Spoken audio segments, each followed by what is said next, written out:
দেখো, পশ্চিমবঙ্গের রাজনীতিতে আমরা বরাবর দেখেছি বা বিশেষত এবারের নির্বাচনের আগে যে প্রেক্ষাপট, সেখানে দেখা যাচ্ছে যে বিজেপির অন্যতম বড় হাতিয়ার হচ্ছে অনুপ্রবেশকারী ইস্যু। আর বাংলার এই অনুপ্রবেশকারীর ইস্যুকে বিজেপি বারবার ধরে ভারতের ইন্টারনাল সিকিউরিটি থ্রেট হিসেবে তারা দেখাচ্ছে।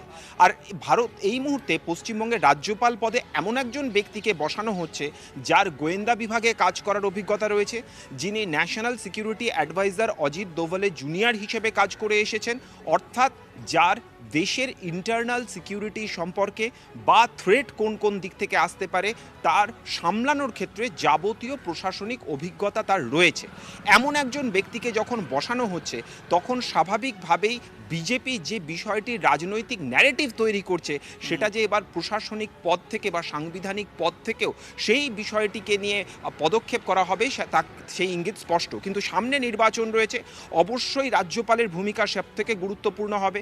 যদি সেক্ষেত্রে রাষ্ট্রপতি শাসন জারি করে দেওয়া হয়, অন্তত ভোটের আগে যদি জারি করে দেওয়া হয়, তাহলে রাজ্যের পুলিশ প্রশাসনের নিয়ন্ত্রণ কিন্তু সম্পূর্ণভাবে থাকবে সেক্ষেত্রে কেন্দ্রীয় সরকারের হাতে বা কেন্দ্রীয় স্বরাষ্ট্র মন্ত্রকের হাতে। পশ্চিমবঙ্গে বারবার ধরে যে অভিযোগটা উঠে আসে যে যখন নির্বাচন হয় সেন্ট্রাল ফোর্স আসে, কিন্তু রাজ্য পুলিশের নিয়ন্ত্রণে তারা থাকে, এর ফলে কখনোই সেন্ট্রাল ফোর্স কার্যকরী ভূমিকা পালন করতে পারে না।